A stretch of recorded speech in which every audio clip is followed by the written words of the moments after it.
Mukunda Silks grand opening on 23rd November at Dilshuk Nagar. 1400 rupees sarees, 111 rupees fancy pattu sarees, మీ సొంతం.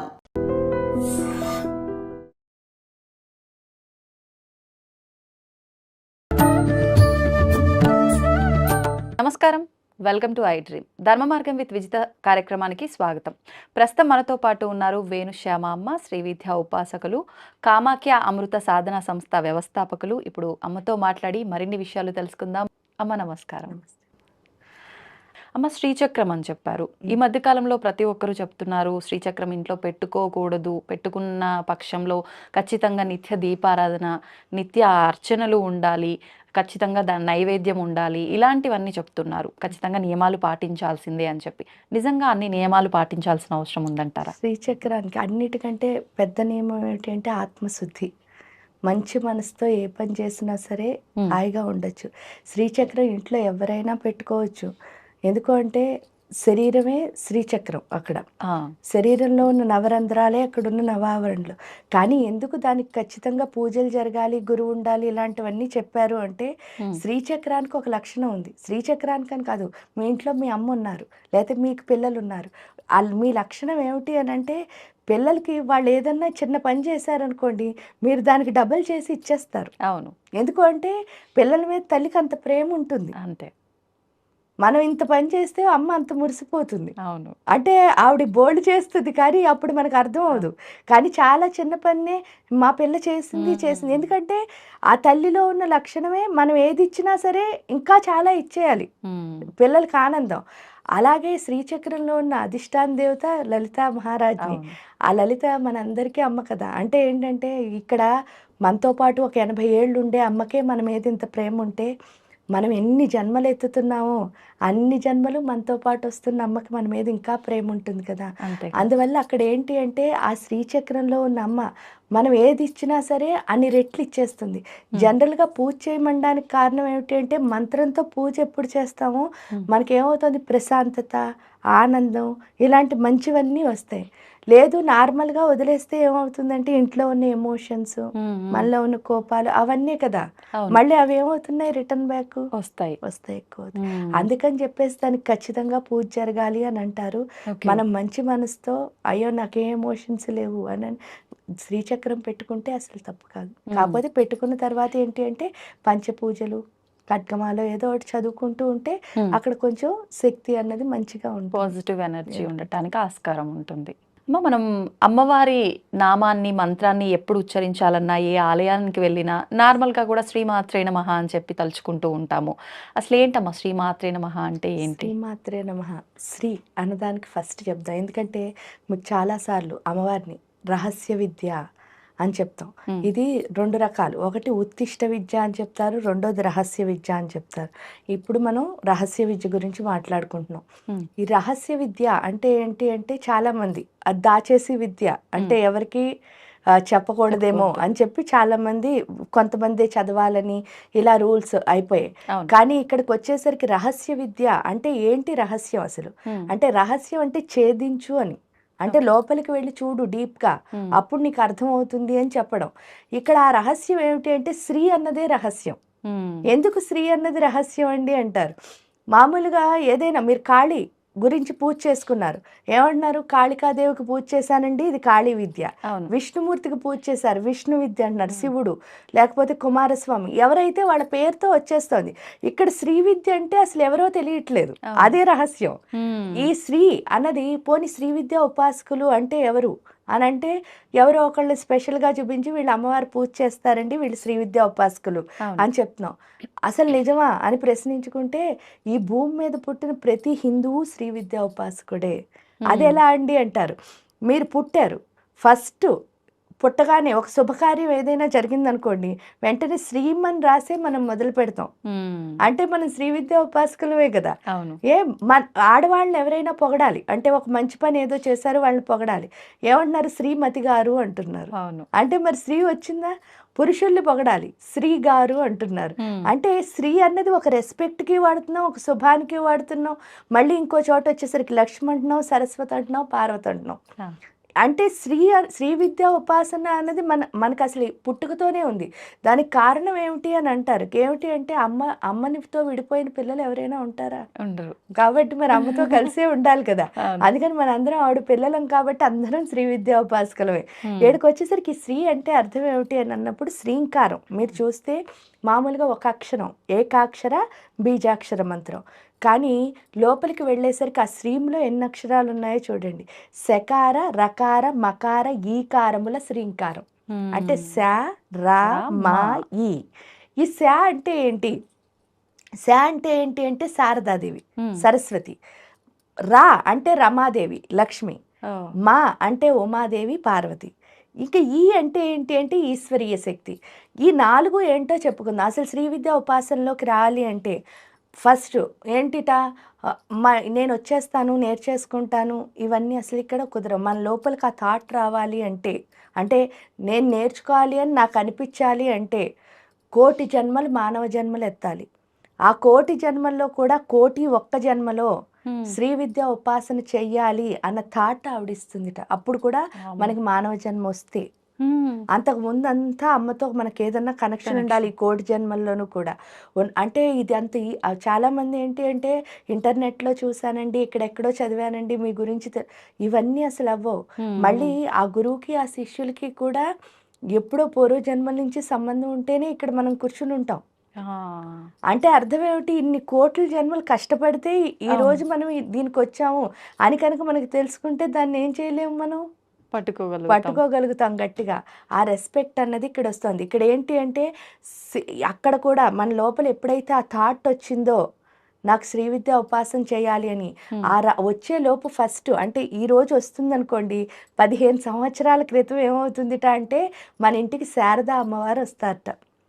ఏంటంటే first Lalitha Devi ఉపాసన చేయాలంటే ఎవరు రావాలి? సరస్వతి రావాలి. సరస్వతి ఎలా వస్తారంటే మనం ఇందాక అన్నారు కోరికలతో చేస్తాం కదండి అని. ఇలా కోరికలో కష్టాలు ఏవో ఒకటి వస్తాయి. ఏవో ఒకటి వచ్చేసరికి మన ఫ్రెండ్స్ చుట్టాలో లేకపోతే ఎవరో తెలిసిన పెద్దవాళ్ళు పూజలు చేసేవాళ్ళు ఏం చెప్తారంటే, అమ్మ ఇంత కష్టాలతో బాధపడుతున్నారు కదా, ఈ మంత్రం చదవండి, లేకపోతే ఈ లలితా శాస్త్రం చదవండి, ఈ ఖడ్గమాలు చదవండి అని ఎవరో ఒకళ్ళు లైఫ్లో మనకి అందిస్తారు. ఆ అందించేసరికి ఏమవుతుందిట, మనం కొన్ని రోజులు ఇది చదువుతూ ఉంటాం. అవునమ్మా. చదువుతూ ఉండేసరికి మనలో జిజ్ఞాస మొదలవుతుంది. ఆ జిజ్ఞాస ఏమిటి అని అంటే చాలా, ఎందుకంటే ఇంతకుముందు చదవనప్పుడు ఎలా ఉన్నాం, చదివాక ఎలా మనకి తేడా తెలుస్తుంది. ఏంటో ప్రశాంతత. అవును. ఆ పీస్ ఏదైతే వచ్చిందో అందులో లలితా శాస్త్రం చదువుతుంటే ఏంటంటే మనకు తెలియని ఆనందం వస్తూ ఉంటుంది. ఎప్పుడైతే ఆనందం వస్తుందో, ఎందుకంటే అమ్మ కదా ఎప్పుడు పిల్లలు హ్యాపీగా ఉండాలని కోరుకుంటుంది. ఆ హ్యాపీనెస్ ఎప్పుడైతే వస్తుందో ఈవిడ గురించి ఏదో ఒకటి తెలుసుకోవాలి అని అనిపించేసరికి ఓ 10 ఏళ్ళు క్రితం ఎవరు వస్తారు అంటే రా ఆకారం వస్తుంది. రా అంటే ఏంటి అంటే రమ, లక్ష్మి. ఆవిడ వచ్చి ఏం చేస్తుంది, లక్ష్మి అంటే ఏంటి, విష్ణువు యొక్క శక్తి. ఆ విష్ణువు యొక్క శక్తి అవడం వల్ల ఎప్పుడు విష్ణు మాయలో మనం పడుతున్నమన్నీ పడకుండా, ఎందుకంటే మరి ఉపాసనలోకి రావాలంటే మనం మాయల్లో ఉండకూడదు కదా, నిజంలోకి రావాలి. ఆ నిజంలోకి ఎవరు తీసుకొస్తారంటే లక్ష్మి మన తీసుకొస్తుంది. ఎలాగా అంటే మీకు తెలుసు, మనందరికీ తెలుసు లక్ష్మి అంటే ఐశ్వర్యం, ఐశ్వర్యం అంటే డబ్బులు అని అనుకుంటాం. కానీ ఇక్కడికి వచ్చేసరికి అసలు దాన్ని ఎబ్రివేషనే మారిపోతుంది. అదేమిటి అని అంటే లక్ష్మి అంటే డబ్బు ఒక్కటే కాదు. ఎంతమంది అంటే 8 మంది లక్ష్ములు ఉన్నారు. అవునమ్మా. ఆ 8 మంది లక్ష్ములు ఉంటే మనం 7గురిని వదిలేసాం, ఒకళ్ళని పట్టుకున్నాం. అందువల్లే మన గుండెల్లో ఎప్పుడు ఏదో ఒక బాధ ఉంటుందన్నమాట. 8 మంది కనుక గుండెల్లో ఉన్నారనుకోండి, అప్పుడు ఎలా ఉంటాం? అసలైన ఐశ్వర్యం అంటే అదే. ఇక్కడ ఫస్ట్ లక్ష్మి మీరు చూస్తే ఆదిలక్ష్మి అని పిలుస్తారు. ఆదిలక్ష్మి అంటే ఏంటంటే మనకి ఏమున్నా లేకపోయినా పర్వాలేదు, కానీ ఖచ్చితంగా ఉండాల్సింది ఏంటి అంటే ఆత్మశక్తి. మీకు ఆత్మలో ధైర్యం ఉంటే ఏం లేకపోయినా మీరు ధైర్యంగా చేసేయగలుగుతారు. అది రావాలి అంటే ఒకే ఒక మార్గం, అదేంటి అంటే మంత్రం. మీరు మంత్రం ఎంత చదువుతారో అంత ఆత్మశక్తి పెరుగుతుంది. అది లక్ష్మి తెలియచేస్తుంది, ఆదిలక్ష్మి. తర్వాత వచ్చే ఆవిడ ఎవరంటే విద్యాలక్ష్మి. విద్యాలక్ష్మి ఏం చెప్తారు అని అంటే ఎప్పుడైతే మనకి మంత్రంతో ఆత్మశక్తి పెరుగుతుందో స్లోగా జ్ఞానం అర్థం అవుతూ ఉంటుంది. ఏంటి అంటే ప్రతిదాన్ని మనం ఏం చేయాలి, యాక్సెప్ట్ చేయాలి. ఈ యాక్సెప్ట్ చేసే స్థితిలో మనకు ఒకటి అడ్డొస్తుంది. దాని పేరు ఏమిటి అంటే అహంకారం. ఆ అహంకారం ఏదైతే ఉందో దాన్ని మరి తీసేయాలి కదా. అందుకని గజలక్ష్మీదేవి వస్తుంది. గజము అంటే ఏంటి? ఏనుగు. ఏనుగు అంటే అర్థం ఏమిటిట? ఈ సృష్టిలో ప్రతి జీవులు ఎన్ని జీవులు ఉన్నాయో అన్ని జీవుల కంటే పెద్ద అహంకారం ఉన్న జీవి పేరు ఏంటంటే ఏనుగు. సో అంటే ఏంటి? పెద్ద అహంకారం అంటే ఏంటండి అంటారు. అంటే మనకెంత అహంకారం ఉంది? ఆ కాలు నుంచి తల వరకు అంతే, ఇంత చిన్న అహంకారం. కానీ ఏనుగు అహంకారం అలా లేదుట. ఏమిటి అంటే ఈ సృష్టి అంతా నేనే ఉన్నాను, ఈ సృష్టి మొత్తం నా లోపలే ఉందని. ఈ చిన్న అహంకారాన్ని తీసేసి ఆ పెద్ద అహంకారాన్ని పెడుతుంది గజలక్ష్మి. ఎప్పుడైతే అందరిలో మనని చూసుకోవడం, మనలో అందరినీ చూసుకోవడం వచ్చిందో ఇంక మనకి పెద్ద ఉండదు, ఈక్వాలిటీ ఎప్పుడైతే వచ్చిందో ఆ తర్వాత వచ్చే లక్ష్మి పేరు ధైర్యలక్ష్మి. స్లోగా మనం ప్రకృతితో కలవడం మొదలు పెడతాం. ఎప్పుడైతే కలిసామో మనకి బాగా ధైర్యం వస్తుంది. ఆ ధైర్యం వచ్చిన తర్వాత వచ్చే ఆవిడ పేరే సంతానలక్ష్మి. సంతానలక్ష్మి అంటే చాలా మంది ఏంటంటే బోల్డ్ మంది పిల్లలు పుడితే వాళ్ళని సంతానలక్ష్మి అనుకుంటారు. కానీ ఇక్కడ పిల్లలు పుట్టడం కాదు, మనం అమ్మ అవ్వడం. అమ్మ అవడానికి పిల్లలు పుట్టడానికి చాలా తేడా ఉంటుంది. ఎందుకంటే పిల్లలు అందరికీ పుడతారు, కానీ అందరినీ పిల్లల కింద చూడడం అమ్మ అవడం. ఎందుకంటే మనకు పుట్టిన ఒక్కళ్ళే ఇద్దరు మన పిల్లలు అని అనుకోవడం కాదు. ఈ సృష్టిలో ప్రతి ఒక్కళ్ళు మనకి పిల్లలే. అంటే నువ్వు తల్లి అయితేనే నీకు ఆ తల్లితనం విలువ తెలుస్తుంది. వాస్తవం. అది ఇక్కడ అర్థం చేసుకుంటాం. ఎందుకు తల్లి అవ్వాలండి అంటారు. తల్లికి ఏంటిట అంటే ప్రతి దాన్ని ఇష్టపడడం వస్తుంది. అంటే తల్లికి బిడ్డని ఇష్టపడడం ఒకటి అలవాటు ఉంటుంది కదా, దానివల్ల ఇంకా అన్నిటినీ ఇష్టపడతారు. అప్పుడు మనం చేసే పని మనం చాలా గొప్పగా చేయగలుగుతాం. తల్లి ఎప్పుడయ్యామో అప్పుడు. ఇక్కడ తల్లి అంటే ప్రేమ ఒక్కటే కాదు, తల్లి అంటే రియలైజేషన్ అని అర్థం. అంటే మిమ్మల్ని మీరు ఎప్పుడు విమర్శించుకుంటూ ఉండాలి అని నేర్పిస్తుంది సంతానలక్ష్మి. ఎప్పుడైతే మనం విమర్శించుకోవడం మొదలెట్టి, ఎందుకంటే మనకి ఎప్పుడు ఇదే అలవాటు కదా, అది పోయి ఇలా చూపించుకో, ఆ ఒక్కవేళ మాత్రం ఎవరికో ఎందుకు, నీకే చూపించుకో అంటుంది. ఎప్పుడైతే చూపించుకున్నామో మనలో ఉన్న చెడ్డ గుణాలన్నీ స్లోగా ఏమవుతాయి? పోతాయి. పోయేసరికి అప్పుడు వచ్చేది ఎవరు అని అంటే విజయలక్ష్మి. ఏ పని చేసినా సరే మీకు అన్నిట్లో సక్సెస్. ఎందుకంటే స్వార్థంగా ఏ పని చేసినా ఒకటి విజయం రావచ్చు, ఒకటి అపజయం రావచ్చు. నిస్వార్థంగా ఏ పని చేసినా ఏమవుతుంది? అన్ని విజయాలే. విజయాలు అయిన తర్వాత వచ్చేది ఎవరు అంటే ధాన్యలక్ష్మి. ధాన్యలక్ష్మి అంటే అర్థం ఏమిటి అంటే రైతు. మీరు ఎప్పుడైనా చూడండి, వారికి ఒక పెద్ద లక్షణం ఉంటుంది. అదేంటంటే ఆయన ఎప్పుడు ఆయన కోసం పండించుకోట, మనందరి కోసం పండిస్తాడు. అంటే ఏంటి అంటే నీకు తెలిసిన జ్ఞానం నీతోనే ఆగిపోకూడదు. నువ్వేం చేయాలి? స్ప్రెడ్ చేయాలి, అంతే, షేర్ చేయాలి. అందులో ఏంటంటే విశ్వవర్ధనంబు విద్యాధనంబురా, నువ్వు చెప్పిన కొద్దీ నీలో పెరుగుతుంది. అంతేకాని దాచేసుకోవడం ఎందుకు? కానీ మనకేముందంటే అహంకారం మమకారాల మధ్యలో పడి రెండు, ఒకటేంటంటే చెప్పాననుకో వాళ్ళకి తెలిసిపోతుందేమో, నాకు వాడికి అప్పుడు తేడా ఉండదు అని చెప్పరు. లేదా వాడి దగ్గర నేర్చుకోవాలంటే నన్ను ఎక్కడ తక్కువ అనుకుంటారో అని నేర్చుకోరు. ఈ రెండు ఎప్పుడు చేయమో మనం ఎదగం. ఆడికి వెళ్ళాక అది అర్థమవుతుంది. నీకు తెలుసున్న దాన్ని నువ్వు స్ప్రెడ్ చేయాలి, నీకు తెలియని దాన్ని నేర్చుకోవాలి. ఇక్కడ ధాన్యలక్ష్మి అది చెప్తుంది. ఎప్పుడైతే అది వచ్చిందో ఆటోమేటిక్గా ధనలక్ష్మి అన్నావిడ వస్తారు. కానీ మనం చేస్తున్న తప్పు ఏంటంటే ఫస్ట్ ధనలక్ష్మి కోసం పరిగెట్టేసరికి కింద 7 స్టెప్పులు లేవు. అప్పుడు వెనక్కి వస్తున్నాం. వెనక్కి వచ్చేసరికి స్ప్రెడ్ చేయాల్సిన స్థితిలో ఏం చేస్తున్నాం? సేవింగ్స్ అని దాస్తున్నాం.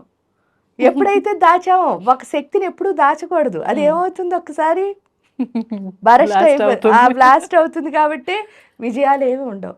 ఎప్పుడైతే విజయం లేదో మనకి గుండెల్లో ఇష్టం ఉండాల్సిన ప్లేస్లో అయిష్టం. ఇందాక మీరు చెప్పింది, ఏ పని ఇష్టంగా చేయలేం, ఎందుకు వచ్చిన బతుకురా అన్నట్టు. అలా ఎప్పుడైతే చేసామో ధైర్యం ఉండదు. కరెక్ట్ అమ్మా. ధైర్యం ఎప్పుడు లేదో అహంకారం పెరిగిపోతుంది. అంతే. ధైర్యం లేకపోవడం వల్ల ఏం చేస్తాం? వాళ్ళకంటే గొప్పని చూపించాలంటలో మన లో అయిపోతున్నాం. లో ఎప్పుడైపోయాం? ఎప్పుడు ఈగో వచ్చిందో అక్కడ అస్సలు విద్య ఉండదు. ఆ విద్య ఎక్కడ లేదో శక్తి అక్కడ ఉండదు. అందుకే శక్తిహీనుల కింద డి విటమిన్ డెఫిషియన్సీ అని తిరుగుతూ ఉంటాం. ఇక్కడికి వచ్చేసరికి అది లక్ష్మి మనకి తెలియచేస్తుంది. ఎప్పుడు తెలియచేస్తుందో అలా రావద్దు, ఇలా వెళ్ళాలి అని తెలుస్తుంది. ఇలా ఎప్పుడైతే వెళ్ళామో అప్పుడు పూర్తిగా గుండె ప్రశాంతం అవుతుంది. ఎందువల్ల అంటే రాజ్యలక్ష్మి కోసనాథ చతురంగ బలేశ్వరి అంటే ఏంటి అంటే ఈ మొత్తం కోశాగారానికి ఇది ఇది ఈ రాజ్యానికి కోశాగారం ఇదే, హృదయం. అంటే హృదయం. అంటే మీరు చెప్పాలంటే ఖజానా, ఆ, ఒక డబ్బులు పెట్టే ప్లేస్. ఏంటి అంటే హృదయం. ఇది ఉంటేనే మొత్తం ఈ రాజ్యం అంతా శుభ్రంగా నడుస్తుంది. అక్కడ ఎవరున్నారు అంటే రాజ్యలక్ష్మి. ఆవిడ ఉంటేనే ప్రశాంతంగా ఉంటుంది. ఎప్పుడైతే ప్రశాంతంగా ఉంటుందో అప్పుడే లలిత రావడానికి అక్కడ శుభ్రంగా ఉంటుంది. అంతేకాని ఎందువల్ల లలిత వచ్చినా మనకు తెలియదు అంటే, మరిగిపోతున్న నీళ్ళల్లో మన మొహం చూసుకోవాలనుకున్నాం అనుకోండి, ఎప్పుడైనా మన మొహం మనకు కనిపించిందా? లేదు. అదే ఆ వాటర్ని కింద పెట్టేయండి, ప్లెయిన్గా ఉన్నప్పుడు మొహం చూడండి, కనిపిస్తుంది. అంటే నిజాన్ని చూడాలి అంటే మనం ఎలా ఉండాలి? ప్లెయిన్గా ఉండాలి. అది చేస్తుంది లక్ష్మి. చేసిన తర్వాత మకారం. మా అంటే ఉమా అని అర్థం. ఉమా అంటే ఎవరు అంటే పార్వతి. పార్వతీదేవి ఏం చెప్తుంది అంటే, ఇందాక మనం చెప్పుకున్నదే కంపారిజన్, పోల్చుకోవడం. ఆ పోల్చుకునే లక్షణం ఏదైతే ఉందో అది తల్లి కదా, గట్టిగా ఏంటి అంటే బెత్తం పుచ్చుకుని చెప్తుంది అనమాట. ఆ పోల్చుకోవడం అన్న లక్షణం తప్పు, నిన్ను నువ్వు చూసుకో. ఎప్పుడైతే మనం చూసుకోవడం మొదలెట్టామో అప్పుడు ఏమవుతుంది, ఇక్కడేమో అమ్మవారి గురించి అర్థమైంది లలితమ్మ కోసం. వాగ్భవకోటల్లో సరస్వతి, ఇక్కడ ప్రశాంతత, నిజమేమిటో తెలిసింది. ఇక్కడికి వచ్చేసరికి మనం చూసుకోవాలనిపించింది. ఇదేనా అని అనుకున్నప్పుడు ఇదంతా కాదు, ఏంటి అని అంటే ఇంకా ఏదో నిజం ఏదో ఉంది. ఆ నిజం ఏమిటి అంటే ఈ ఈశ్వరీయ శక్తి. ఈశ్వరీయ శక్తి అంటే ఏంటంటే ఈశ్వరుడి యొక్క శక్తి. ఈశ్వరుడి యొక్క శక్తి ఎవరు అంటే అమ్మ. ఆవిడ ఎక్కడున్నారు అంటే ఫస్ట్ ఈశ్వరుడు ఎక్కడున్నాడో మనకు తెలియాలి. ఈశ్వరుడు ఎక్కడున్నాడండి అని అన్నాం అనుకో, ఈశాన సర్వ విద్యానం ఈశ్వర సర్వభూతానం బ్రహ్మాధిపతి బ్రహ్మణోధిపతి బ్రహ్మా శివోమే అస్తు సదాశివం. ఈశ్వరుడు ఇక్కడ లేడు అక్కడ ఉన్నాడు అని లేదు, ప్రతి పరమాణువులోనూ ఉన్నాడు, అండపిండ బ్రహ్మాండం అంతా ఉన్నాడు అన్నాడు కదా అని చెప్పి చూద్దాం అనుకున్నాం అనుకోండి, ఎక్కడైనా కనిపిస్తున్నాడా? లేదు. ఎందుకు కనిపించటం లేదు అని ప్రశ్నించుకుంటే మనం ఒక్కసారి రుద్రంకి వెళ్తే రుద్రంలో చెప్తారనమాట, ఆత్మభౌడే ఈశ్వరుడు అని. అంటే మన ఆత్మ ఎవరు అంటే ఈశ్వరుడి యొక్క స్వరూపం. ఓకే, రుద్రుడి యొక్క స్వరూపం మన ఆత్మ. అంటే ప్రతి ఒక్కళ్ళలో ఉన్న ఆత్మ ఎవరు? ఈశ్వరుడు, రుద్రుడే. వాడిని చూడాలంటే మనం ఎక్కడ చూడగలం? లోపలే చూడగలం. ఫస్ట్ నా లోపల నేను చూసుకుంటే మీ లోపల ఉన్నది నాకు అర్థమవుతుంది. కానీ ఇక్కడ లోపల చూసుకున్నప్పుడు ఏం అర్థమవుతుంది అంటే, లోపల ఈశ్వరుడు ఉన్నాడు, బయట ఉన్న ప్రకృతి అంతా ఎవరి స్వరూపం అంటే అమ్మ యొక్క స్వరూపం. లోపల నాన్న బయట అమ్మ ఉన్నారు. ఇప్పుడు నేను చేయాల్సింది ఏంటి అంటే ఈ నాభిస్థానం ద్వారా వాళ్ళిద్దరిని కనెక్ట్ చేయడం, కలుపుకోవడం. అదే శ్రీ విద్యా ఉపాసన అంటే. ఆ శ్రీ అంటే అర్థమే అది.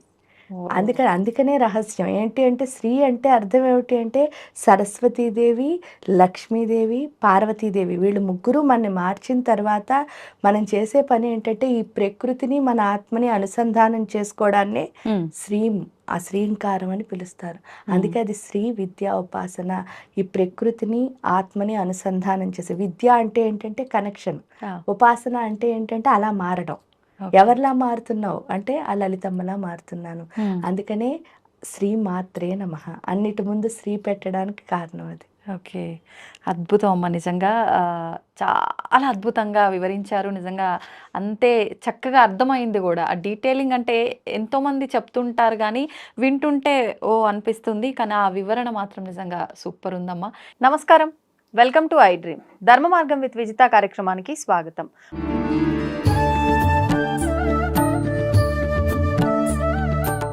నమస్కారం అండి. ఈ మధ్య కాలంలో మనం ఎక్కువగా వింటున్నాము, దేవతారాధనలో భాగంగా శ్రీచక్ర ఆరాధన అనేది అందరూ చేయడానికి పనికిరాదు అని చెప్పి, శ్రీచక్రం ఇంట్లో పెట్టుకుంటే ఎక్కువగా నియమాలు పాటించాలి అని, పెట్టుకున్న తర్వాత అందరికీ కలిసి రాదేమో అని చెప్పి, అంటే మనం చేయాల్సిన విధానంలో ఆరాధన చేయట్లేము కాబట్టి మనకది అంటే బెడిసి కొడుతుంది అని చెప్పి రకరకాలుగా మనం వింటూ ఉన్నాం. నిజంగా ఏ రూపంలో ఆరాధించినా అది అమ్మవారి ఆరాధనే. నిజంగా ఇలాంటి దుష్ఫలితాలన్నీ వస్తాయంటారా? శ్రీచక్రం ఇంట్లో పెట్టుకుంటే అందరూ ఆరాధించకూడదంటారా? ఇంకో మాట చెప్పమంటారా?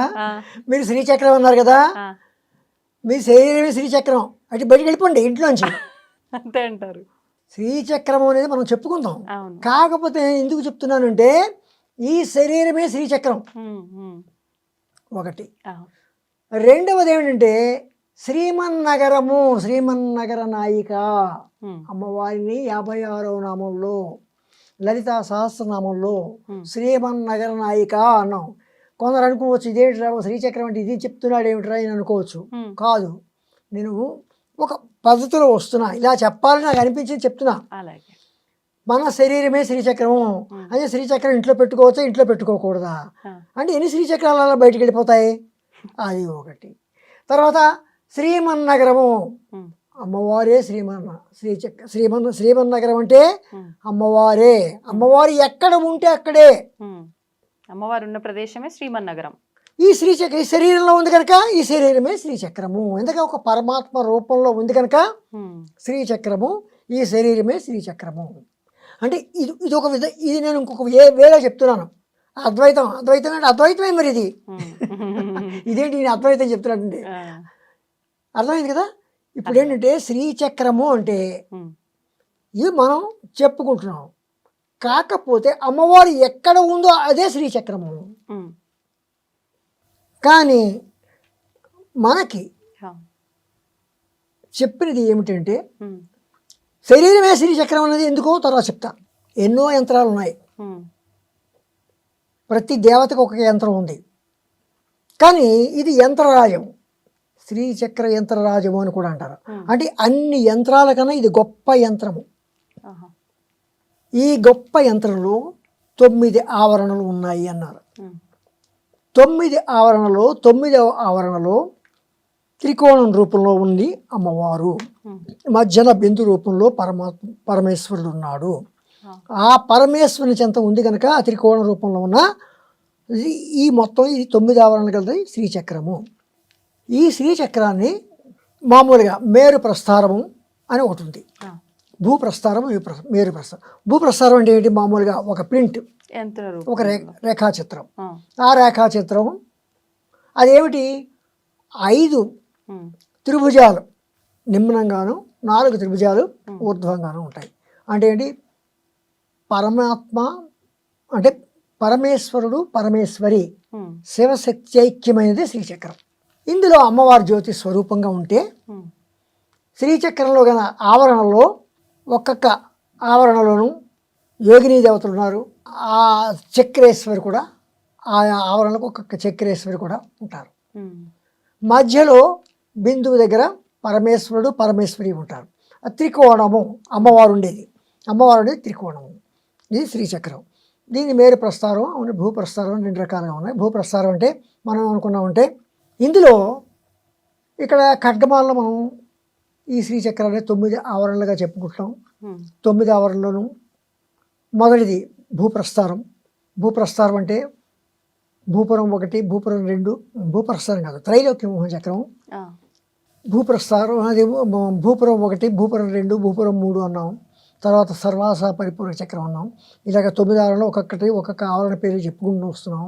ఒక్కొక్క ఆవరణలోనూ ఒక్కొక్క యోగిని దేవత ఉంటుంది, ఒక్కొక్క చక్రేశ్వరి ఉంటుంది. అది ఎందుకంటే నవావరణ పూజ చేసుకున్నప్పుడు ఆ రకంగాను ఖడ్గమాల దీంట్లో ఇంతకుముందు ఒకసారి ఖడ్గమాల గురించి మనం చెప్పుకున్నాం. ఆ ఖడ్గమాల స్తోత్రం కానీ ఖడ్గమాల మనం చూస్తూ స్తోత్రం చేయడం కానీ ఇలా చేసేటప్పుడు మనకి ఇక్కడ ప్రతి ఆవరణకు యోగిని దేవతలు చక్రేశ్వరి అని చెప్తూ ఉన్నాం. ఇవన్నీ కూడా అమ్మవారి యొక్క కిరణాలు మాత్రమే. అమ్మవారి జ్యోతిష్ ఒక దీపం వెలిగిస్తే ఆ కిరణాలు ఎలాగైతే ప్రసరిస్తాయో ఈ యోగిని దేవతలు చక్రేశ్వరి వీళ్ళందరూ కూడా ప్రసరించిన అమ్మవారి యొక్క కిరణములు. అమ్మవారిని వెతుక్కుంటూ ఎలా వెళుతున్నాం మనం, ప్రథమ ఆవరణ అదేమిటి త్రైలోక్య మోహన చక్రం నుంచి మనం వెళుతున్నాం. కానీ అమ్మవారిని తెలుసున్న వాళ్ళు ఎక్కడ వెళ్తారు, అమ్మవారి దగ్గర నుంచి బయటకు వస్తారు. శ్రీచక్రం అంటే అది. అయితే ఈ శ్రీచక్రం మన శరీరమే అని ఎలా చెప్పగలిచామంటే అమ్మవారే శ్రీచక్రాన్ని నిర్మించేటప్పుడు మన శరీరంలో షట్చక్రాలు ఉన్నాయి.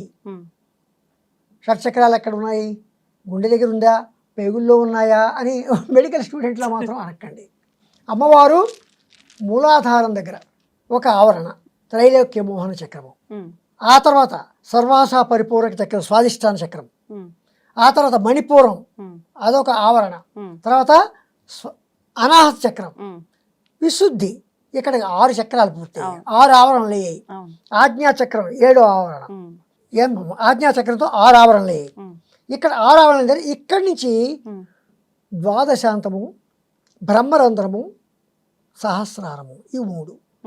ఇవి 6 ఇక్కడ మూలాధారము, స్వాదిష్టానము, మణిపూరము, అనాహతము, విశుద్ధి, ఆజ్ఞ, తర్వాత ద్వాదశాంతము, తర్వాత బ్రహ్మరంధ్రము, మూలాధారము.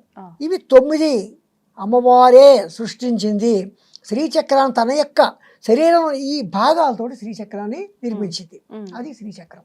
కనుక మనం ఇలాగా కూర్చుంటే ఒక పిరమిడ్ ఆకారంలో కూర్చుంటే మన శరీరమే ఒక శ్రీచక్రము. కనుక శ్రీచక్రం అంటే మనమే. మీకు అర్థమైంది కదండి. అందుచేతను శ్రీచక్రం అంటే ఏమిటి అంటే మామూలుగా అలాగా. కానీ మనం ఆరాధించేటప్పుడు భూప్రస్థారము, మేరు ప్రస్థారము. మేరు ప్రస్థారం ఏంటంటే ఇలాగా 3D ఫార్మాట్లో ఉంటుంది. అంటే ఒక గుడి గోపురం, ఒక గోపురంలో ఉండి ఒక ఆవరణ పై నుండి చివరిలో బిందువు ఉంటుంది. ఇవి 9. పైన బిందువులో అమ్మవారు, అయ్యవారు ఉంటుంటారు. ఆ త్రికోణమే అమ్మవారి యొక్క స్వరూపము. అది మరి అయితే ఇప్పుడు మనం ఆ మేరు పర్వతం లాగా ఉన్నదాన్ని ఆరాధించాలా, మీరన్న ప్రింట్ రూపంలో ఉన్నదాన్ని? మేరు ప్రస్థానం ఆరాధించాలంటే నిష్ఠా నియమాలు చాలా ఉండాలి. ముఖ్యంగా అంటే ఎటువంటి నియమాలు ఉండాలి? ఎటువంటి నియమాలంటే మామూలుగా చెప్పాలంటే మడి ఆచారంగా ఉన్న శుచి శుభ్రతలతో ఉండాలి. తర్వాత కొంత ఉపదేశాలు కూడా కావాలి. తర్వాత వాటికి నైవేద్యాలు పెట్టే విధానం కావాలి. అదంతా మనకు తెలియాలి. అంటే నిత్యం నైవేద్యం నివేదన చేయాలి. నిత్య నైవేద్యం పెట్టవలసిందే. మంత్రోపాసన తీసుకున్న వాళ్ళు లేదా శ్రీ విద్యోపాసకులు అటువంటి వారు, లేదా ఇంకా మడి ఆచారం పాటిస్తున్నాం మేము శ్రీచక్రాన్ని పూజించుకుంటాము అంటే నిత్య నైవేద్యం మాత్రం ఉండాలి. శ్రీచక్రానికి మనం నైవేద్యం పెట్టాలి. దీనికి ఏవో ఉన్నాయా ప్రత్యామ్నాయాలు ఉన్నాయి. మనం ఏదైనా ఊరు వెళ్తా ఉండంటే బియ్యంలో పెట్టండి, లేదా దర్భల్లో పెట్టండి, ధాన్యంలో పెట్టండి అంటుంటారు. అవి కొంచెంసేపు విడిచిపెట్టాలి. నిత్యము నైవేద్యం మాత్రం ఉండాలి. మనం ఉపాసన తీసుకుంటే వీలైనంత వరకు నవావరణార్చనలు అలాంటివి తెలుసుంటే నిష్ఠా నియమాలు మాత్రం బాగా పాటించాలి. పాటించని పక్షంలో దోషం ఏమైనా తప్పదు. ఎటువంటి ఇబ్బందులు వస్తాయి? ఇబ్బందులు ఏవైనా వస్తాయి. ఇబ్బందులు వస్తాయి. ఇప్పుడు మీరన్నట్టు ప్రింట్ రూపంలో ఉన్నది ఆరాధిస్తే ఒక ఫోటో లాంటిది అప్పుడు నియమాలు అవసరం లేదంటారా? అవసరం లేదు. అక్కడ కూడా నియమం అవసరమే. ఏ బట్టతో పెడితే ఆ బట్టతో అక్కడ కూర్చోం కదా. దేవుడి దగ్గర పెడితే ఏ బట్టతో ఆ బట్టతో కూర్చోం. సాధారణంగా మన బాత్రూమ్కి వెళ్ళి వచ్చినా సరే ఖచ్చితంగా బట్టలు మార్చుకోవాలి ఎట్టి పరిస్థితుల్లోనూ. అలాగే ఉదయం దేవుడి దగ్గర అంతే కదా, స్నానం చేసి దేవుడి దగ్గరికి వెళ్ళాం కదా, ఇది అంతే. అంటే మనం నిత్యము నిత్య దీపారాధనకు పాటించే నియమాలు పాటిస్తే సరిపోతుంది యంత్ర రూపంలో ఉన్న శ్రీచక్రం. కానీ మేరు ప్రస్థానం మాత్రం ఖచ్చితంగా నైవేద్యం పెట్టాలి. ఆరాధన అనేది ఒక పద్ధతిలో చేయాలి. అందుకే పద్ధతిలో చేయాలి కనుకనే నువ్వన్నీ నేర్చుకో. శ్రీ విద్యోపాసన మొత్తం క్షుణ్ణంగా నేర్చుకో. లేకపోతే నాకు కనీసం నవావరణార్చన నేర్చుకో. నవావరణార్చన కూడా ఒక ఉపదేశం లాంటిది. నవావరణార్చన అంటే అది ఇంచుమించుగా 4-5 గంటలు, పూర్వం 9 గంటలు 10 గంటలు కూడా పట్టేది అని చెప్పేవారు. ఇప్పుడు 4-5 గంటలు అంటే దానికి కూడా చేస్తున్నారు. బాగా బాగా బాగా ప్రాక్టీస్ ఉన్నవారైతే 4-5 గంటలు బాగా 4-5 గంటలు ఖచ్చితంగా జరుగుతుంది. చాలా ఇష్టాన్ని అక్కడ కూడా దృష్టి మన ఇటు అటు మనం చెప్పకూడదు. కేవలం ఆ దేవతారాధన మాత్రమే ఉపయోగించుకోవాలి. అందులో అమ్మవారిని మొత్తం ఒక్కొక్క ఆవరణ పూజలు చేసుకుంటూ చివరి వరకు మనం బిందువు వరకు రావాలి. అంటే ఒక్కొక్క ఆవరణ నాకు తెలిసి ఒక అరగంట పైన పడుతుందేమో, 4 గంటలు అంటే. దానికి ఏవో క్రమాలు ఉన్నాయి. ఆ క్రమాల పద్ధతి ప్రకారం చేస్తారు. ఓకే గురుగారు, చాలా మంది పూజల విషయానికి వచ్చేసరికి ఇంట్లో నిత్యం దీపారాధన చేస్తుంటారు, ఆలయానికి వెళ్ళడానికి వీలు పడదు. అలాంటి వాళ్ళు శివుడికి అభిషేకం చేయాలన్నా, లేదా ఇంకా వేరే దేవుళ్ళకి ఎవరికైనా అభిషేకాలు ఇలాంటివి చేయాలన్నా విగ్రహం ఉండాల్సిందే అని విగ్రహాలు తెచ్చి ఇంట్లో పెట్టుకుంటారు. ఎవరో ఒకరు చూసి అలా విగ్రహాలు ఇంట్లో పెట్టడం తప్పు, అసలు నువ్వు పూజలు చేయడం కాదు కదా, పెద్ద దోషము, ఏదో ఒక చిన్న బీజం నాటిపోతారు వాళ్ళకి. దానికి టెన్షన్ పడిపోతుంటారు, నిజంగా విగ్రహం పెట్టుకోవద్దేమో, ఇలా రకరకాల సందేహాలు ఉంటాయి. ముఖ్యంగా శివలింగం ఇంట్లో పెట్టుకోకూడదని అంటారు. మరి శివయ్యకు అభిషేకం చేసుకోవాలంటే ఆలయానికి వెళ్ళడం కుదరదు కాబట్టి ఇంట్లో ఉండాల్సిందే కదా అని ఆలోచించే వాళ్ళు కూడా ఉంటారు. పెట్టొచ్చు అంటారా గురుగారు ఇంట్లో శివలింగం? ఎవరి నమ్మకం మీద ఆధారపడింది. ఇప్పుడు నేను పెట్టచ్చని చెప్పినా వాళ్ళు చూసేవాళ్ళు ఆహా గురుకరణమై పెట్టచ్చని వాళ్ళు పెడుతుంటే మళ్ళీ ఇంకో వీడియోలో అన్న పెట్టకూడదు చచ్చిపోతారు అంటే తీసి పారేస్తాడు. ఏ చెట్టు కింద పడేస్తారు. ఈ మనోధైర్యం ఉండాలి. లేకపోతే ప్రతి ఒక్కరు ఊపిస్తారు. నన్ను నమ్మకండి, వాళ్ళని నమ్మద్దు. మీ గట్ ఫీలింగ్, ఆ శివలింగం లేకుండా నేను ఉండలేను అన్న స్థిరమైన అభిప్రాయం రాండి, ఏమైనా పర్వాలేదు అని ఆ భక్త కన్నప్పలాగా ఆయన నోట్లో నీళ్లు పోసుకుని పుక్కిలించి ఉమ్మేడండి శివలింగం మీద. అప్పుడు ఆయన భావన ఏంటి? నాకు పాపం వస్తుందా? కాలు తీసి పెట్టుకున్నాడు మార్క్ కింద. ఎక్కడా భావం లేదు. నా శివయ్య కంట్లో రక్తం కారుతోంది, నా శివయ్య బూజుపట్టు ఉన్నాడు. ఈ భావంతో చేస్తే నువ్వు ఇంత విగ్రహం పెట్టుకున్నా శివలింగం పెట్టుకున్నా, ఆ గుబ్బాలమ్మ అని ఇంత రాయి తీసి పెట్టుకున్నా, ఏ రూపంలో పెట్టుకున్నా నిన్ను రక్షించేవాడే భగవంతుడు. సో నాకు వాళ్ళు చెప్పారు వీళ్ళు చెప్పారు వాళ్ళని బ్లేమ్ చేయడం తప్పు, మనదే తప్పు. ఎందుకు వినాలి? నాకు శివలింగాన్ని పెట్టుకోవాలంటే నీకు ఎందుకు అనుమానం వస్తుంది? శివుడు శ్మశానవాసి. ఆ శ్మశానం నా ఊరు చివరో, ఇప్పుడు ఊరు మధ్యలోనే ఉంటున్నాయి శ్మశానాలు, అప్పుడు ఊరు చివర ఉండేవి. ఊరి మధ్యలోనూ ఉన్న శ్మశానం కాదు ఆ శ్మశానం, ఇది శ్మశానం. దేహంలో ఇది మేర అంటారు, అందుకే విభూతి పెట్టుకుంటాం. అంటే ఏమిటి? ఎప్పుడైనా ఇలా అయిపోవాల్సిందే నేను, ఎవరైనా సరే.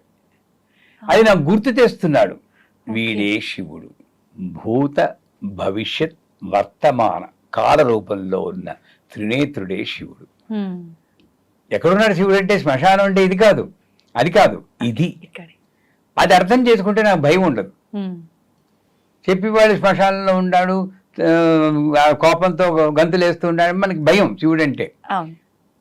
పోనీ మీరు చెప్పారు ఆలయానికి వెళ్తున్నారని, అక్కడ కూడా వెళ్ళకపోతే ఆయనకైనా కోపం వస్తుందని వెళ్ళి వాళ్ళు చాలా మంది ఉంటారు. వెళ్ళాక ఆ ప్రసాదాన్ని మళ్ళీ ఇంటికి తీసుకురాకొద్దా? నిజమేనా గురుగారు? అంటూ చెప్తున్నాను. ఆకోదట్టా అన్నాను కానీ ఆకోదు అనలేదు. ఆ తెల్ల పువ్వు ఏదో ఇస్తారు, ఇస్తే మరి ఇంటికి తీసుకురాకూడదు అనుకుంటున్నారు మనం. ఇంటికి తీసుకొస్తే అశుభం, శ్మశానం. అది తీసుకెళ్లి నందీశ్వరుని పెడతాడు. అంటే వాళ్ళు పోయినా పర్లేదు, సాడిస్టిక్ ఫీలింగ్ కదా, లాజికల్ గా నువ్వు ఏం చేయాలి? తీసుకెళ్ళి బయట పడేయాలి. నంది మీద పెడితే ఆయన ఇవ్వాలి పాపం. అది ఏం చేయదంటే ఇంటి బయటకెళ్ళి మరి ఎటు చూసినా నువ్వు మనం చేసేది ఎక్కడో ఫాల్ట్ ఉంది. అంచేత ఇక్కడ ప్రాబ్లం ఏంటంటే ఇంట్లో చేసుకుంటున్నానా, వీధిలో చేసుకుంటున్నానా, ఆన్లైన్లో చేసుకుంటున్నా, అది కాదు ప్రాబ్లం. శివుడు అంటే నాకున్న కాన్సెప్చువల్ ప్రాబ్లం, ఇది మా మూలం. దీనికి ఎవరూ కర్తలు కాదు, మనమే కర్త. శివుడు శ్మశానవాసి. శివలింగము అనేది తాంత్రికంగా వేరే అర్థాలు ఉంటాయి, కొన్ని చోట్ల కొన్ని చెప్తారు. అంటే ఆడవాళ్ళు శివలింగాన్ని ముట్టుకోకూడదు, అది పరపురుషోత్త సమానం, అలా ఇస్తారు నిర్వచనాలు. దాని గురించి మనం వెళ్ళకూడదు, తిట్టేస్తారు. అందుకని అలా చెప్పి శివలింగాన్ని ముట్టుకోకూడదు అంటారు. అసలు ఇంకొంతమంది శివలింగానికి అభిషేకం చేయకూడదు, రుద్రం చదవకూడదు, ఆడవాళ్ళు ఏం చేయకూడదు. ఇదేదీ కాదు. ఒకవేళ నిజంగా అదే నిజమైనా ఏదైతే అవుతుంది. నేను ఆ శివయ్యకి అభిషేకం చేయకుండా ఉండలేను అని చిన్న శివలింగం తెచ్చుకోను. యాక్చువల్గా చెప్పాలంటే శివలింగంలో పానబట్టం ఉంటుంది. ఇక్కడ శివుడు, ఇదేమో ఫీమేల్ అమ్మవారు, ఇదేమో అయ్యవారు. దాంపత్యాన్ని అభివృద్ధి చెందించి ఇదే శివలింగం. శ్మశానం అనుకుని మానేస్తున్నారు మన వాళ్ళు. రెండూ కలిసి ఉంటాయి. ఇక్కడ అమ్మవారు ఉంటారు, అక్కడ అయ్యవారు ఉంటారు. ఇద్దరికి ఒకేసారి అభిషేకం చేసే అదృష్టం శివలింగంలో ఉందర్రా బాబు, ఎందుకు వదులుకుంటారు? గురుగారు నిజంగా ఎంత అర్థం ఉంది దీంట్లో, ఎంత మూర్ఖంగా ఆలోచిస్తున్నారు. అది మూర్ఖత్వం అనలేదు, అది కూడా ఎందుకు అనుకోవాలి? వాళ్ళకి పాపం ఎక్కడో చదువుతారండి, ఏదో చేస్తారు, బలహీనంగా కొట్టుకుంటూ ఉంటారు, వీళ్ళే తప్పులు చేస్తారు. ఇప్పుడు నాకు వచ్చి ఎవరైనా సరే నువ్వు ఇలా బాహాటంగా మంత్రాలు చదివిస్తున్నావు, చాలా పాపం అంటే, ఆహా అలాగా, మీ స్కూల్ ఆఫ్ థాట్ అది, నా స్కూల్ ఆఫ్ థాట్, నా గురువు ఇలా చెప్పారు, పర్లేదు. 70 ఏళ్ళు బతికేనా, ఇంకెన్నాళ్ళు పోతాం, బతుకుతాం. గుండు వికలాన్ని బతికాం, బ్రహ్మాండమైన లైఫ్ ఉంది. Why should I fear?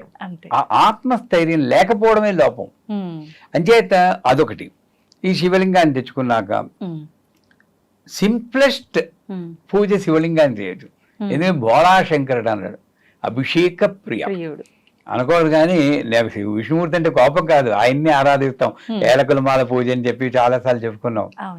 ఆయన అలంకార ప్రియ. ఓహో పూలు దండలు వేసేసి భోగాలు చేసి అలంకారం చేయాలి, భోగాలు చేయాలి. అమ్మవారేమో స్తోత్ర ప్రియ.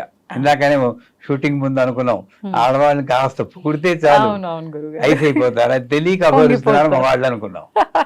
లాజిక్ మిస్ అవుతున్నారు, లాజిక్ మిస్ అయిపోతుంది. కాస్త బాగుంది, ఆ చీర బాగుంది, చాలా బాగుంది అనుకుంటే అయిపోద్ది. అందుకని అమ్మవారు స్తోత్ర ప్రియ, విష్ణు అభిషేక అలంకార ప్రియ, శివుడు అభిషేక ప్రియ. ఆ అభిషేకం కూడా ఆయనతో పంచామృతాలు పోయి అది పోయి ఇది పోయి అంటలేదు, మనకోదో వెరైటీగా ఉంటే బాగుంటుంది, తృప్తి కోసం చెప్తున్నాం. అందులో గంధోదకంతో చేయొచ్చు, గంధంలో నీళ్ళలో గంధం వేసేయచ్చు, విభూది అది ఉదకం అంటే విభూది వేసేయచ్చు, రుద్రాక్షలు వేసేయచ్చు, బిల్వాల పత్రాలు వేసేయచ్చు. ఆఖరికి మామూలు మంచినీళ్లు పోసైనా చేయొచ్చు. ఆయనకి కావాల్సింది ఓం నమ శివాయ, భక్తితో కృతజ్ఞత తెలపడమే. అది ఏమి సింపుల్ గా చేసుకోవచ్చు. అటువంటి శివయ్యని చూసి భయపడుతున్నామా? సో హాయిగా శివలింగం ఇంట్లో పెట్టుకోవచ్చు. విగ్రహాలు కూడా మనం అనుకుంటే రావు, కొనుక్కోం మనం. అమ్మవారికి దయ ఉంటేనే మన ఇంటికి విగ్రహం వస్తుంది. విగ్రహం ఇంతే పెట్టుకోవాలి, అంత పెట్టుకోకూడదు, ట్రాన్స్ఫార్మర్ తీసుకొచ్చి ఇంట్లో పెట్టుకుంటావా అని కొంతమంది చెప్తూ ఉంటారు. నిజంగానే పొరపాటు నేను ట్రాన్స్ఫార్మర్ తెచ్చి పెట్టుకున్న ప్రేమతో, వేరే విధవ నా శక్తి ఏదో తెలియకుండా పెట్టుకున్నాడు అని ఆవిడ చల్లబడి ఐస్ కూలర్లా కాపాడుతుందని నమ్మకం నాకుంది కాబట్టి నేను ట్రాన్స్ఫార్మర్ కూడా భయపడను.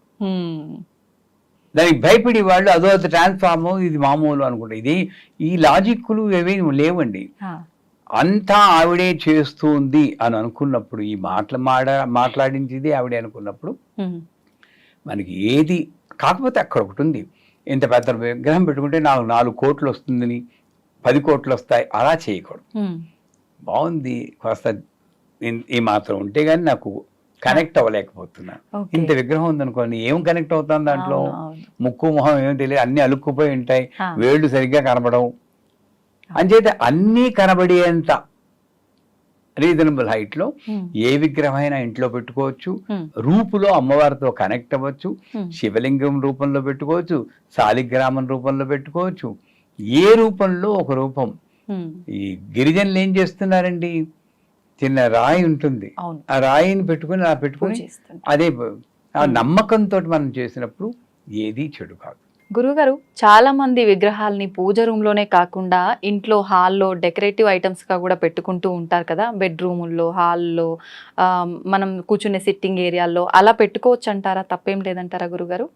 మీరు ఈరోజు ఏంటి షష్టే శబ్దమా తెలియదు, విరకాట పెట్టడానికి నిర్ణయించుకుని మొదలు పెట్టినట్టున్నారు.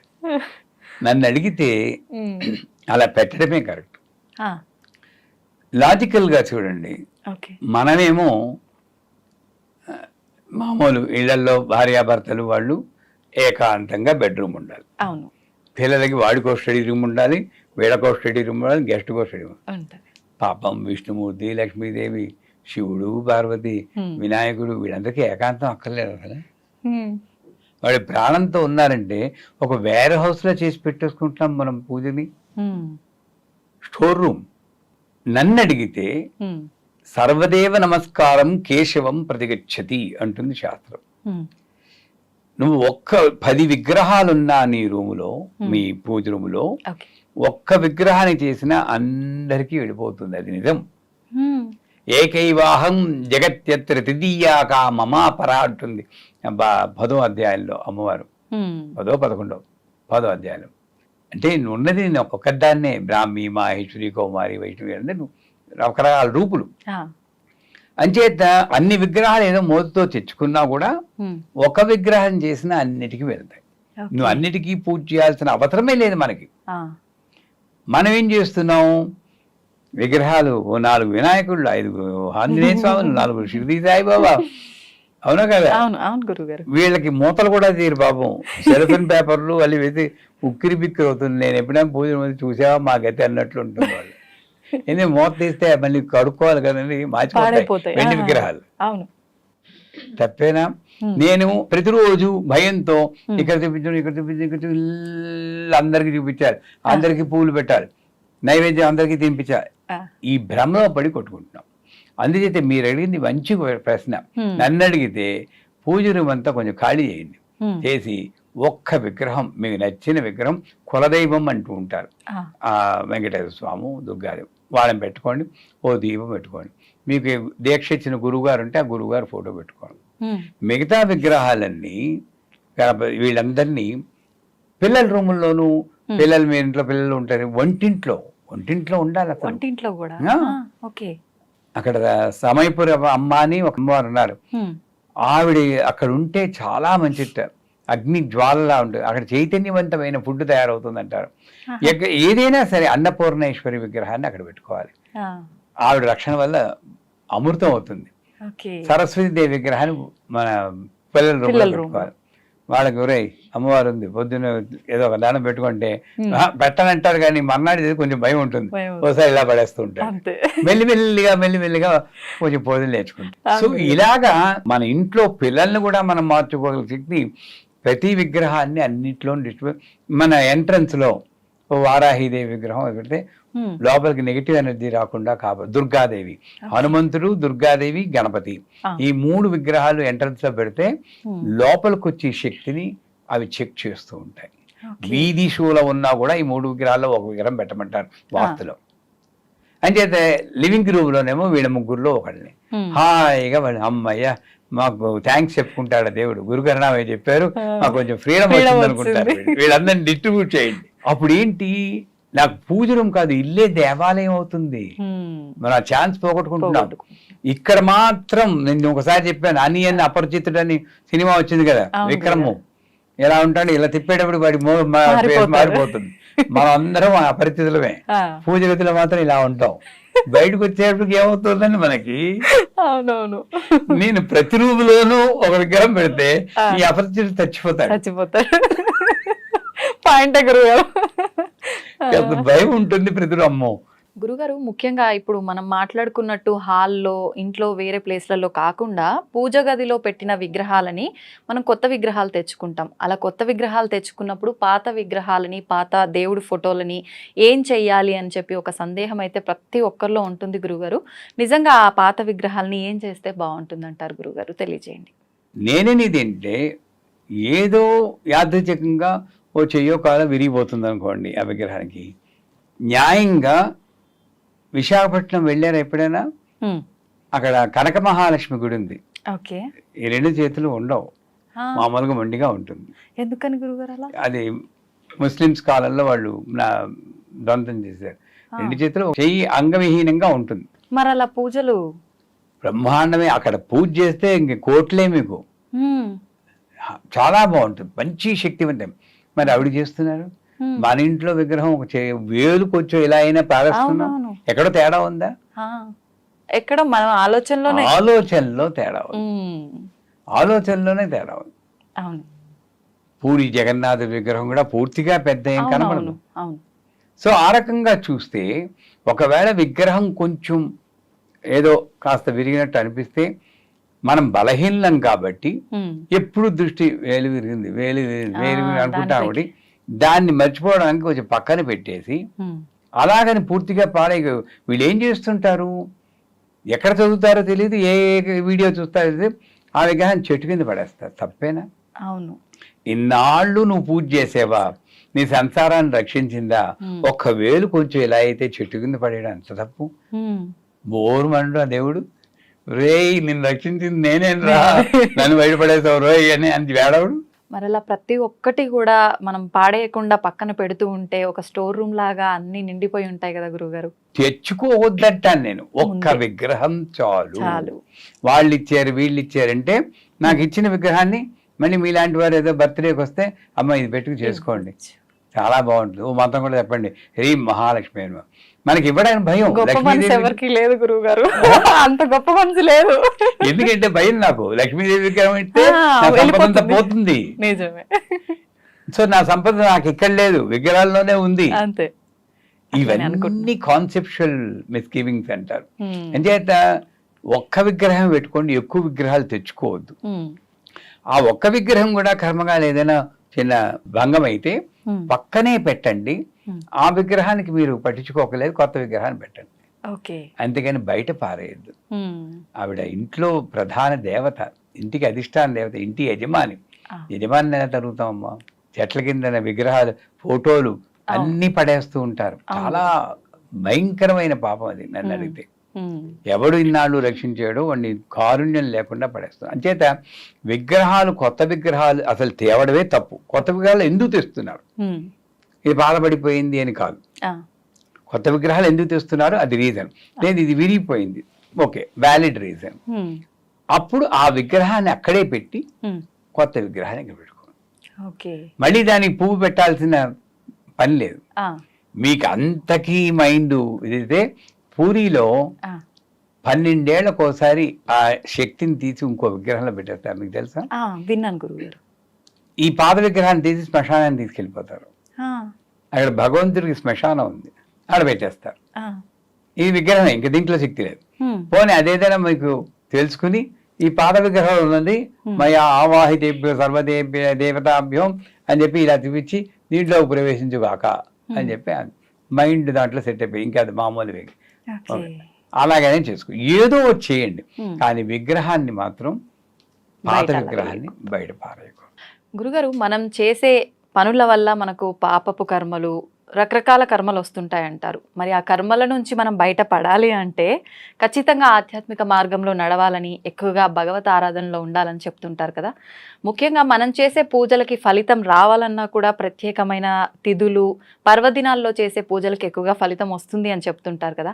అలా చూసుకుంటే శ్రావణ మాసం, ఈ మాసం అంతా కూడా మనకి ఎంతో ముఖ్యమైన పండుగలు, పర్వదినాలు, ప్రతి ఒక్క వారం, ప్రతి ఒక్క తిథి కూడా ఎంతో ముఖ్యమైన తిథిగానే చెప్పుకుంటాం. మరి ఈ మాసాన్ని మనం ఏ రకంగా ఉపయోగించుకోవచ్చు అంటారు? ఎటువంటి పూజా విధానం ఆచరించవచ్చు అంటారు గురుగారు? తెలియజేయండి. బాగా ఆకలేసిన వాడికి పంచభక్ష పరమాన్నాలు పెడితే ఎలా ఉంటుందో, ఆషాఢంలో కొట్టుకుని వాడికి శ్రావణం వస్తే ఎలా ఉంటుంది. ఆషాఢం శూన్యమాసం, ఏ పండగ ఉండదు. రిలేషన్షిప్ కూడా డిస్టర్బ్ అవుతుందని అత్తగారు కొత్త కోడలు కూడా ఒక గడపలు దాటకూడదు అంటారు. అంటే ఏమిటి ఇదెంతను? ఆ టైంలో నేచర్ నుండి వచ్చే శక్తి ఆల్మోస్ట్ నల్. మనకి నేచర్ లేకపోతే మనం బతకలేం.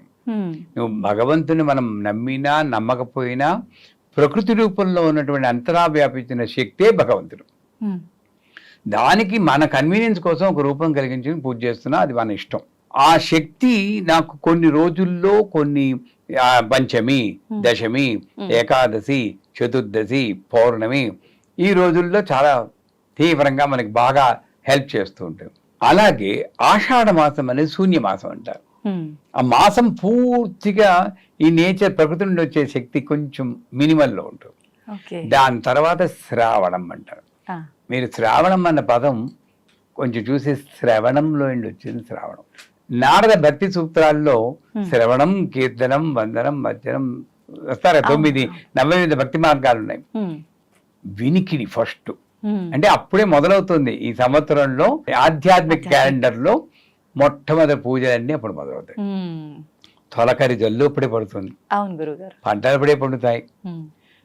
శ్రావణం ఎవరిది? విష్ణుమూర్తి యొక్క నక్షత్రం. అందుకే ఈ మాసంలో విష్ణుమూర్తి, లక్ష్మీదేవి యొక్క పూజలు చేసుకుంటే చాలా మంచిది అంటారు. ధన్యవాదాలు గురుగారు. నిజంగా చాలా మంచి విషయాలు ఎంతో అర్థవంతంగా మా అందరికీ అర్థమయ్యి మేమందరం విని పాటించే విధంగా చెప్పారు. ధన్యవాదాలు గురుగారు.